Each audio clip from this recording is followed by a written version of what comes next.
महामारी के बीच कई सेक्टर्स में व्यापार ठप हो गया है तो दूसरी ओर कई सेक्टर्स में जमकर कमाई हो रही है।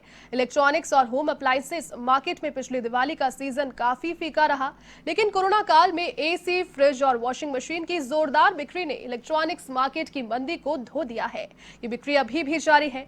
इलेक्ट्रॉनिक्स मार्केट के हालात ये है कि जितनी मांग है उतनी सप्लाई तक नहीं हो पा रही। लोग बिना डिस्काउंट और ऑफर्स के भी होम अप्लायंसेस की खरीदारी में जुटे हुए हैं।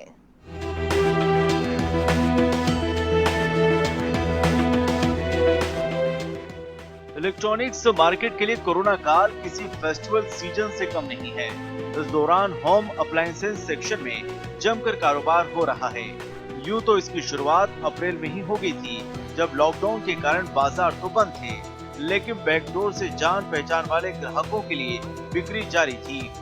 मई में लॉकडाउन की पाबंदियां कम होती ही बिक्री परवान पर पहुंच गई। जानकारों का मानना है कि गर्मी के सीजन में हुए लॉकडाउन में ज्यादा समय घर बिताने वाले लोगों को एसी की जरूरत महसूस हुई। इससे एसी की सेल बढ़ी तो दूसरी ओर कम से कम बाजार जाकर ज्यादा खरीदारी करने की मानसिकता ने बड़े रेफ्रिजरेटर्स की मांग भी बढ़ा दी। कोरोना संक्रमण से बचने के लिए कपड़ों की साफ सफाई पर ज्यादा ध्यान दिया जाने लगा है। लॉकडाउन के दौरान तो फ्रिज की डिमांड अच्छी है और एयर कंडीशनर का भी अच्छा चल रहा है।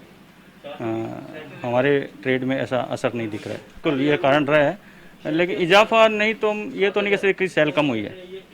और खासकर वॉशिंग मशीन की सेल भी बढ़ी है, क्योंकि लोग बाग घरों में अनवांटेड लोगों नहीं लाना चाहते, तो इसलिए वॉशिंग मशीन की सेल भी बढ़ी है। मंदी के माहौल में भी मांग चल निकलने से इलेक्ट्रॉनिक मार्केट में कंपनियों, दुकानदार और डीलर्स की तो दिवाली हो गई, लेकिन लॉकडाउन में मजदूरों के पलायन और ट्रांसपोर्टेशन की अव्यवस्था से सप्लाई चेन थोड़ी बाधित है।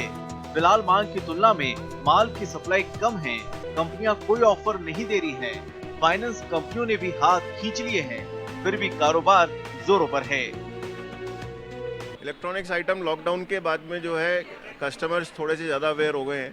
तो हैंड ब्लेंडर हो गया, मिक्सी हो गई, फ़ैन हो गया, एसी हो गया, गीज़र हो गया, तो उन चीज़ों पे जो है वो लोग ज़्यादा एम्फेसिस हो गए हैं। एलईडी हो गई, मोबाइल फ़ोन हो गया, लैपटॉप हो गया, तो ये सब चीज़ें इलेक्ट्रॉनिक्स में आजकल ज़्यादा बिक रही है। लॉकडाउन में भी डिमांड थी।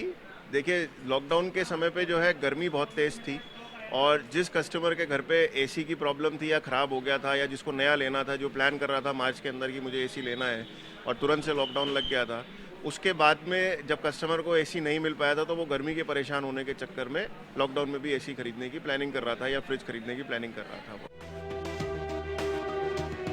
अनुमान है कि मई जून में प्रदेश भर में 200 करोड़ रुपए से ज्यादा का कारोबार हो चुका है। खास बात तो ये है कि इलेक्ट्रॉनिक्स मार्केट में खरीदार चाइनीज ब्रांड से परहेज कर रहे हैं। उसकी जगह कोरियन, जापानी और इंडियन कंपनियों के उत्पादों को महत्व दिया जा रहा है। कैमरामैन यश माथुर के साथ A1 टीवी के लिए बीके शर्मा की रिपोर्ट।